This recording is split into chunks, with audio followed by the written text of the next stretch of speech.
Let me explain about your consciousness journal assignment. You'll do 4 consciousness journals over the course of the semester. Each one requires you to pick one of the questions from the material that we've covered for that journal assignment. So you'll see the questions on Canvas, there's a list of them, and they're related to the particular issue that we've discussed for that week or that class period. So you'll pick one question, and ask yourself several times over the course of a particular week, ask yourself that question. So for example, the first question is, am I conscious now? And you'll ask yourself, am I conscious? You wake up, am I conscious? You're watching TV, am I conscious? You're in class, you're watching a Zoom video, you're doing homework. Ask yourself, am I conscious now? And you'll ask yourself several times, many times over the course of a week.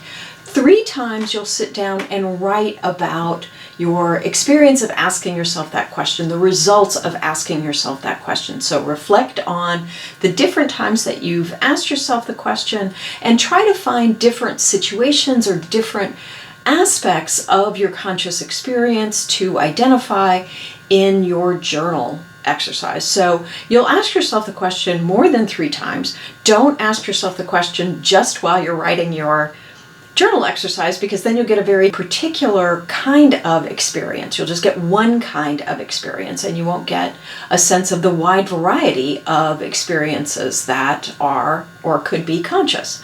So ask yourself several different times and sit down and record 3 different times what the results of those different question askings are. And you should date your entries so that I can tell that you've sat down and reflected on your conscious experience at least 3 different times.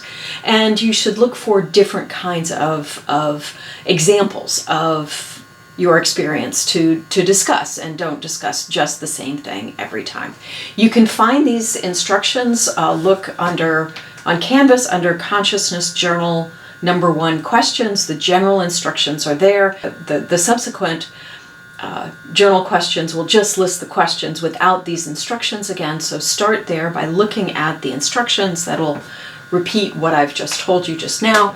And you can look at the different suggestions for how you might remind yourself about the practice. So some of the things that are suggested, you might write the question on Post-it notes and place it around the house. One of the most effective is to have a random reminder on your phone, something that beeps at you at random intervals. Now you want to make sure that doesn't beep at you at inconvenient times, that you silence your phone so it doesn't beep when we're in class or just vibrates, so that you don't create any problem with the beep going off. But a random beep is a useful way to catch yourself at different kinds of moments so that your conscious experience is more varied. If you only ask yourself when you're looking at a Post-it in front of the mirror in the morning or looking at a Post-it at particular locations, you'll get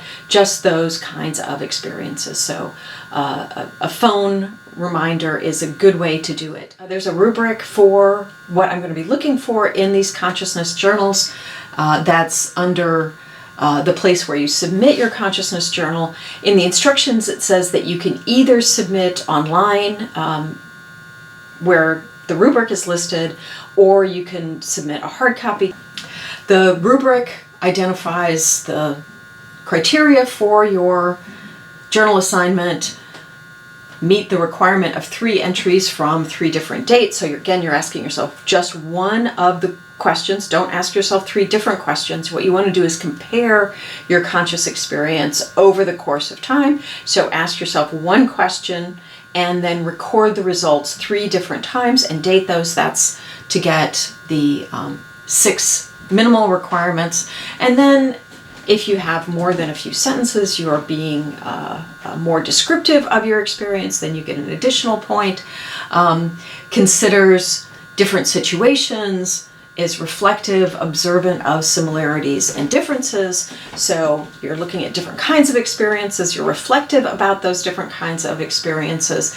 And then the final one is the most difficult, that your answer is thought-provoking, that you're really examining your experience, you're thinking about it, you're trying to figure it out. Maybe you're connecting it with the course material, or you're raising some insight about consciousness that has not been covered in the course material, but through reflection you come up with some kind of insight on your own. And that does happen. That just because you're not a professional philosopher or a neuroscientist doesn't mean that by observing your conscious experience you won't come up with something new. That's the whole point. Our conscious experience is our data for this class. That's the phenomena. Is there something there to see? What is it like to be conscious? Is it an illusion? These are some of the things that we'll be talking about as we go forward. So you need to look at your conscious experience to try to determine whether these different explanations are appropriate to your conscious experience. Do they explain your conscious experience or not? And which one does the best job at dealing with what you experience when you are conscious? And to be able to know what the answer to that is means that you need to look at your conscious experience and see what's there and whether these theories account for it or not.